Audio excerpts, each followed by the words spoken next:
Good evening everyone, আপনাদের সবাইকে welcome জানাচ্ছি আমাদের গ্র্যাভিটি অ্যান্ড গ্র্যাভিটেশন চ্যাপ্টারের প্রবলেম সলভিংয়ের আরও একটা ভিডিওতে। লাস্ট লেকচার পর্যন্ত আমরা মহাকর্ষীয় বল বা গ্র্যাভিটেশনাল ফোর্সের বিভিন্ন প্রবলেম সলভ করছি। আজ থেকে আমরা গ্র্যাভিটেশনাল ফিল্ড ইন্টেন্সিটি বা মহাকর্ষীয় প্রাবল্য টপিকের উপর কিছু প্রবলেম সলভ করব। সো চলেন শুরু করা যাক। আজ আমরা যে প্রবলেমগুলো সলভ করব সেগুলো আপনার স্ক্রিনে দেখতেই পারতেছেন। 1, 2, 3 এবং 4 প্রবলেমগুলো আমাদের কি বলতেছে যে প্রবলেম নাম্বার 1-এ ও বিন্দুতে কি পরিমাণ মহাকর্ষীয় প্রাবল্য কাজ করতেছে সেটা বের করতে হবে, এবং এখানে যেটা রয়েছে এটা হচ্ছে একটা অর্ধবৃত্তাকার আর্ক বা অর্ধবৃত্তাকার চাপ। ও বিন্দুতে আরেকটা আছে, এটা হচ্ছে কোয়ার্টার সার্কুলার আর্ক। এবং পরের প্রবলেম নাম্বার 3-তে এখানেও অর্ধবৃত্তাকার চাপ আছে দুইটা, একটার ব্যাসার্ধ হচ্ছে 2r আর একটার ব্যাসার্ধ হচ্ছে r। তাইলে ও বিন্দুতে কি পরিমাণ মহাকর্ষীয় প্রাবল্য কাজ করবে সেটা জানতে চাইছে। প্রবলেম নম্বর 4-এ বলতেছে যে আপনার কাছে একটা রিং আছে, রিংয়ের পারপেন্ডিকুলার বাইসেক্টরের উপর বা একদম লম্বের উপর ও বিন্দুতে কি পরিমাণ মহাকর্ষীয় প্রাবল্য কাজ করতেছে সেটা বের করতে হবে।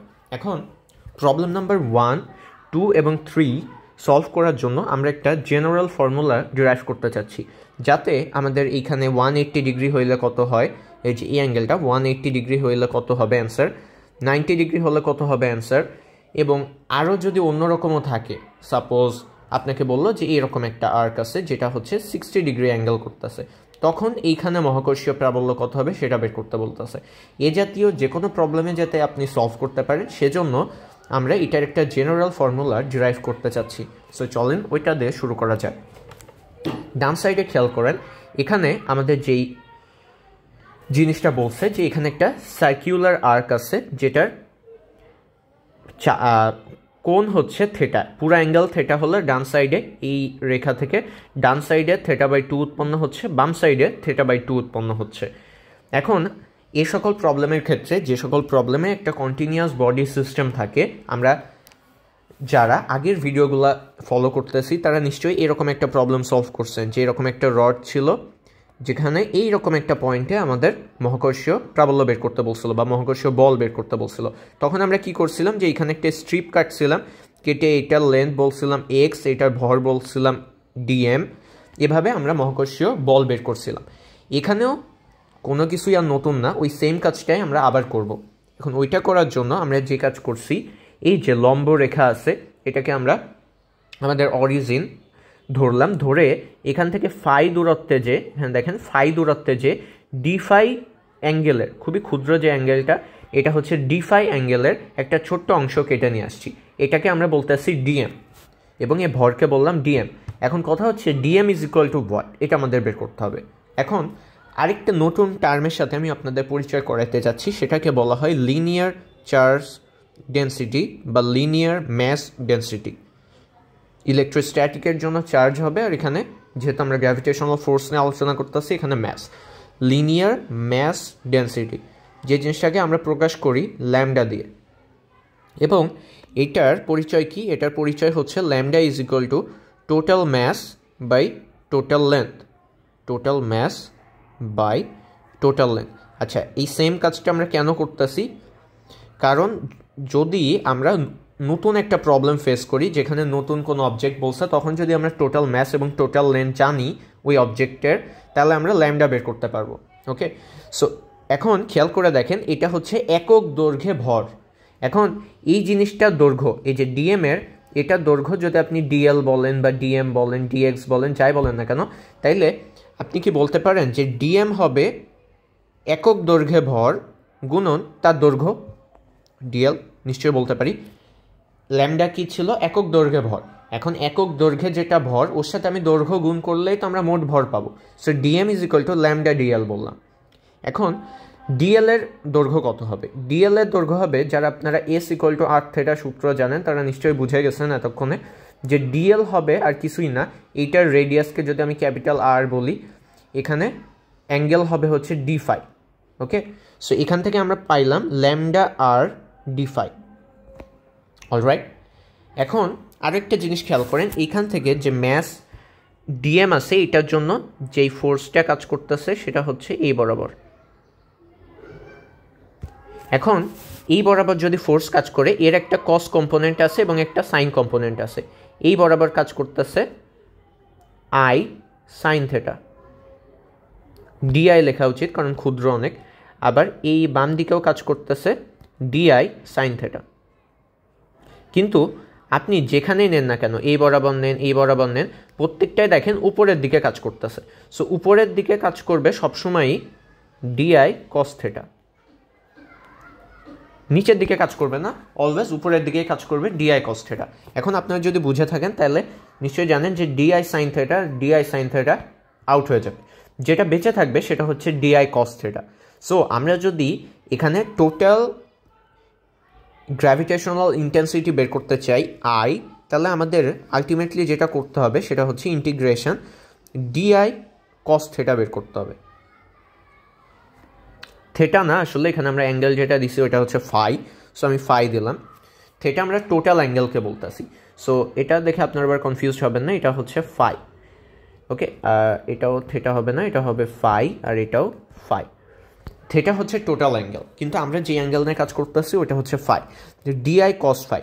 এখন ডিআই এর ভ্যালু কত হবে? ডিআই এর ভ্যালু এর জন্য আমরা লিখি যে G dm divided by R square হবে নিশ্চয়ই। আর কস ফাইয়ের ভ্যালু কত হবে? কস ফাইকে আমরা কস ফাইয়ের মতোই রাখতে যাচ্ছি আপাতত। এখন যদি একটু ভালো মতো খেয়াল করি তাহলে আমরা ডিএম এর ভ্যালু এখানে বসাবো, integration G R D phi by R square cos phi, আর আর আউট। এরপরে যেটা থাকতেছে সেটা হচ্ছে আচ্ছা একটা ল্যামডা ছিল এখানে, সো যেটা থাকতেছে সেটা হচ্ছে G lambda by R cos phi D phi. Nice. এখন আরেকটা জিনিস খেয়াল করেন, জি হচ্ছে কনস্ট্যান্ট, আর রেডিয়াস অবভিয়াসলি কনস্ট্যান্ট, ল্যামডা মানে total mass by total length. যে কোনো একটা অবজেক্টের জন্য টোটাল ম্যাস এবং টোটাল লেন্থ তো কনস্ট্যান্ট। সো আমরা এই প্রত্যেকটা জিনিসকে বাইরে বের করতে পারি। জি ল্যামডা বাই আর বাইরে বের হয়ে আসলো, আমাদের শুধুমাত্র ইন্টিগ্রেট করতে হবে cos phi D phi, cos phi D phi. এবং এটার অ্যাঙ্গেল কত থেকে কত পর্যন্ত যাবে যদি খেয়াল করেন, এই দিকে হচ্ছে থেটা বাই 2 আর ডান দিকেও কাজ করতেছে থেটা বাই 2। সো আমরা কি বলতে পারি না যে অ্যাঙ্গেল যাবে মাইনাস থেটা বাই 2 থেকে প্লাস থেটা বাই 2 পর্যন্ত? নিশ্চয়ই বলতে পারি, মাইনাস থেটা বাই 2 থেকে প্লাস থেটা বাই 2 পর্যন্ত। তাহলে এখান থেকে আমরা যেটা পাবো জি ল্যামডা বাই আর কস ফাইকে করলে আমরা পাই হচ্ছে সাইন ফাই, ইন্টিগ্রেশন করলে সাইন ফাই পাবো। এবং এখানে আমরা পেলাম মাইনাস থেটা বাই 2 থেকে plus theta by 2। So upper limit minus lower limit যদি করি তাইলে আমরা যে অ্যান্সারটা পাবো সেটা হচ্ছে 2g lambda by R, 2g lambda by R sine theta by 2। আমাদের অ্যান্সার কি আসলো? 2g lambda by R sine theta by 2। ভালো মতো খেয়াল করবো যে একটা সার্কিউলার আর্কের জন্য যেটা তার কেন্দ্রে থেটা অ্যাঙ্গেল ক্রিয়েট করতেছে, যে কোনো একটা সার্কিউলার আর্ক আছে, সাপোজ এই যে এইরকম একটা সার্কিউলার আর্ক আছে যেটার কেন্দ্রে কোণ উৎপন্ন হইতেছে থেটা, ওইটার একটা বিন্দুতে ও বিন্দুতে মহাকর্ষীয় প্রাবল্য কত হবে? 2g lambda by R sine theta by 2।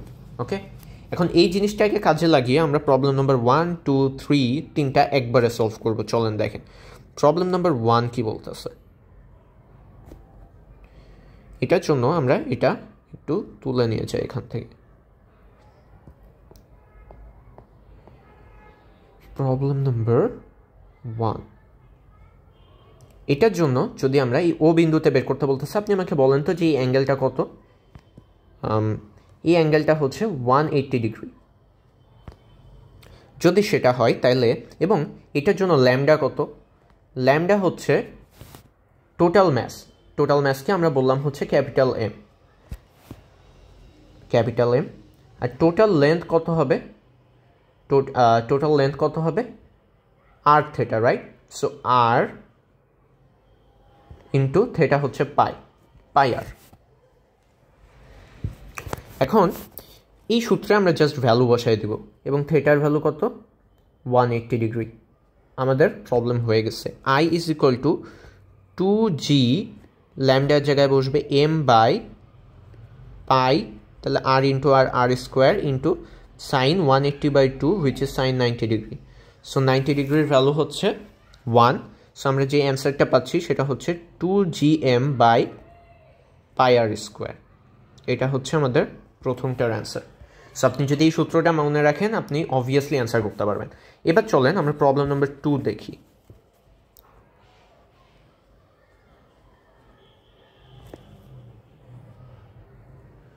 Problem number 2 এর জন্য আমরা এটাকে তুলে নিয়ে যাই।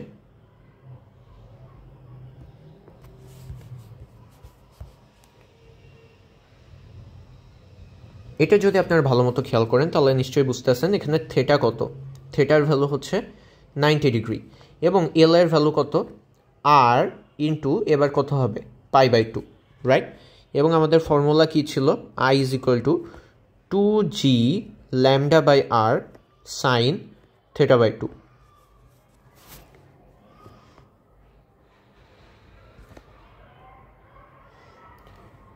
এখন আমরা যদি বসাই 2g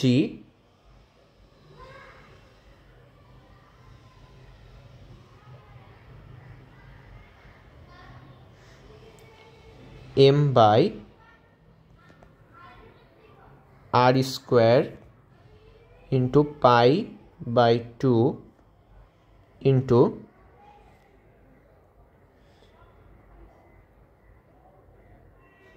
এদিক থেকে আমরা যেটা পাবো সেটা হচ্ছে সাইন 45 ডিগ্রি।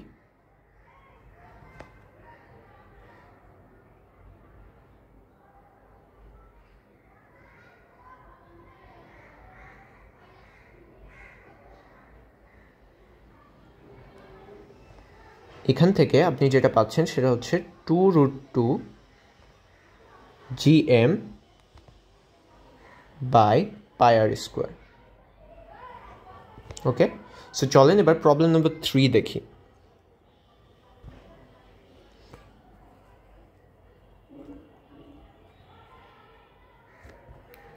প্রবলেম নাম্বার 3 এর জন্য যে প্রবলেমটা আছে এটা হচ্ছে এটা।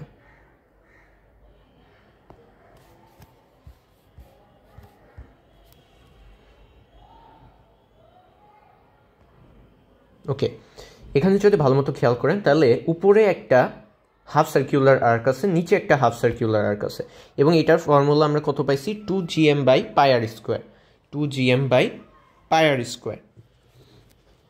সো একটা আপনারা উপরের দিকে দিবে, একটা হচ্ছে নিচের দিকে। সো বড় সার্কেলের জন্য so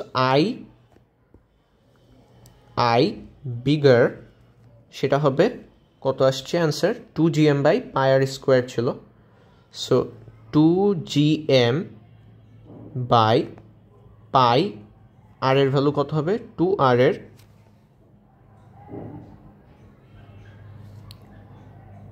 whole square.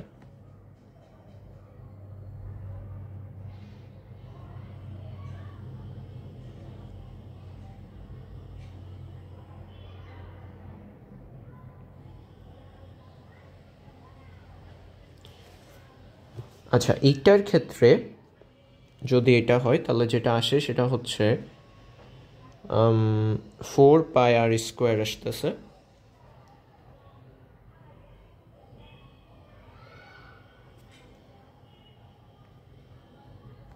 gm/2πr square.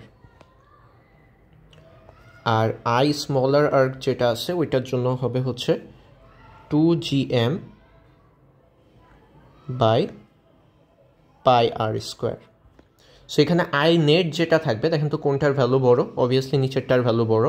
So অথবা I1 I2 দেন, এটাকে I1 বলেন, এটাকে I2 বলেন, same. So I net is equal two আপনি পাইতেছেন মডিউলাস ইউজ করা যায় I2 - I1। এখান থেকে আমরা পাবো যেটা সেটা হচ্ছে 2gm অথবা শুধুমাত্র লিখি gm/πr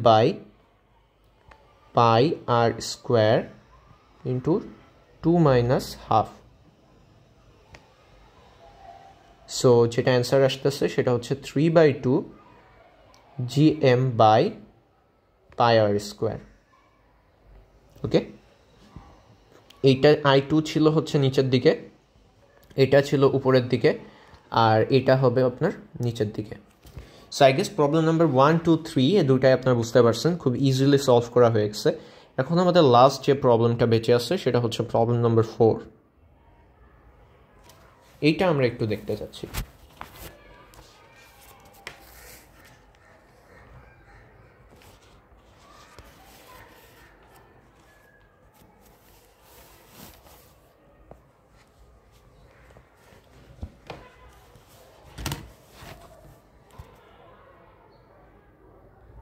এটা একটু খেয়াল করবেন, উপরের দুইটা প্রবলেম বা তিনটা প্রবলেম যদি বুঝে থাকেন তাহলে এটা আপনি ইজিলি পারবেন। এটার জন্য যে কাজ করতে হয় দেখেন, কন্টিনিউয়াস বডি সিস্টেমের জন্য প্রত্যেকটা ক্ষেত্রে আমরা সেম কাজই করতেছি, যে একটা নির্দিষ্ট অংশ কেটে নিতেছি। এইখানেও আমরা যে অংশটা কাটবো এটা হচ্ছে এইখানে, এবং এই বরাবর যদি আমরা কেটে নিয়ে আসি তাহলে এখান থেকে যে দৈর্ঘ্য কাজ করবে সেটা হচ্ছে এই বরাবর কাজ করবে, এবং ফোর্স যেটা কাজ করবে সেটা হচ্ছে এই দিকে। এবং আরও কিছু কথা বলি যে এই অ্যাঙ্গেলটাকে আমি ধরে নিতেছি থেটা। এই অ্যাঙ্গেলটা কত? থেটা।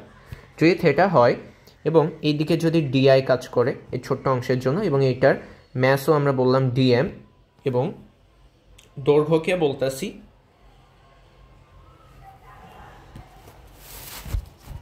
এটাকে বললাম ডিএম এবং দৈর্ঘ্যকে বললাম ডিএল। Okay fine.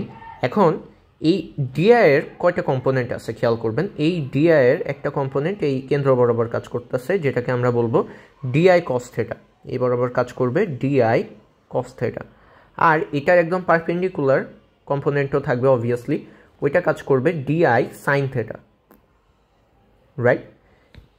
এখন এইখানে যেমন পার্টিকেল আছে এক্স্যাক্ট অপোজিটও পার্টিকেল আছে। অপোজিটে যদি পার্টিকেল থাকে ওইটার জন্য খেয়াল করেন, এইটার জন্য কিন্তু এদিকে কাজ করবে ডিআই কস থেটা। আবার নিচে কাজ করবে কত? D I sine theta. আপনারা নিশ্চয়ই বুঝতে পারতেছেন এইটার ক্ষেত্রেও কি হইতেছে, যে ডিআই সাইন থেটা এবং d I sine theta cancel out হয়ে যাচ্ছে, কিন্তু সবগুলা ডিআই কস থেটা যোগ হচ্ছে। সো আমরা কি বলতে পারি না যে আই ইজ ইকুয়াল টু হবে integration of d I cos theta? নিশ্চয়ই বলতে পারি। এখন ডিআই কস থেটা যদি হয় তাহলে ডিআই এর ভ্যালু কত? ডিআই এর ভ্যালু হবে জি ডিএম ডিভাইডেড বাই এই ডিস্টেন্সটা কত? এই ডিস্টেন্সটা হবে হচ্ছে এক্স স্কোয়ার প্লাস আর স্কোয়ার। নিশ্চয়ই বুঝছেন, আর স্কোয়ার প্লাস এক্স স্কোয়ার। এই যে ও থেকে এই ডিএম পর্যন্ত এই ছোটো লেন্থে যদি আপনি আর বলেন তাহলে নিশ্চয়ই বুঝতে পারতেছেন যে R square is equal to x square plus capital R square. সেখান থেকে আমরা এটা লিখছি R square plus x square. Cos থেটার ভ্যালু কত হবে? কস থেটার ভ্যালু হবে হচ্ছে x divided by root over R square plus x square. এখন আপনি যদি ভালো মতো খেয়াল করেন আপনি বুঝবেন এখানে এক্স কনস্ট্যান্ট, আর কনস্ট্যান্ট এবং জিও কনস্ট্যান্ট। সো আমরা কিন্তু বলতে পারি যে G x divided by R square plus x স্কোয়ারের পাওয়ার 3/2 ইন্টিগ্রেশন ডিএম। এখানে আমাদের টোটাল ম্যাসটা জানতে হবে। টোটাল ম্যাস কত হবে ওইটা যদি আমরা বের করতে চাই তাহলে দেখেন আমরা ঐকিক নিয়মে সলভ করতেছি। টোটাল ম্যাসের জন্য আমরা বলতেছি এই পুরোটা লেন্থ হচ্ছে 2 পাই ক্যাপিটাল আর, 2 পাই আর লেন্থে ম্যাস আছে হচ্ছে ক্যাপিটাল এম। তাইলে 1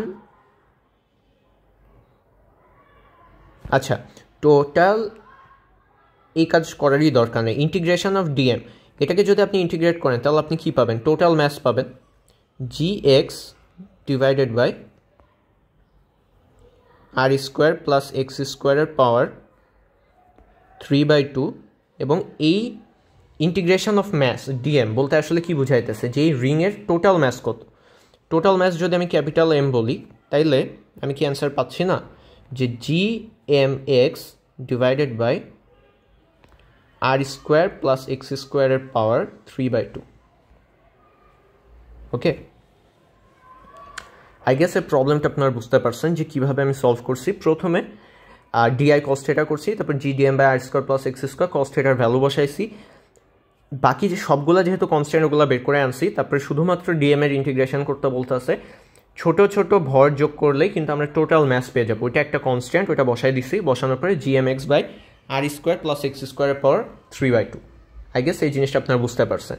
সো আজকে আমরা এই 4টা প্রবলেমই সলভ করলাম, যেখানে আমরা মেইনলি কন্টিনিউয়াস বডি সিস্টেমের গ্র্যাভিটেশনাল ফিল্ড ইন্টেন্সিটি বা মহাকর্ষীয় প্রাবল্য কীভাবে বের করতে হয় সেটা শিখছি। আই হোপ যে এই কনসেপ্টকে কাজে লাগিয়ে আপনারা আরও নতুন প্রবলেম সলভ করতে পারবেন। সবাইকে এতক্ষণ সাথে থাকার জন্য অসংখ্য ধন্যবাদ। আল্লাহ হাফেজ।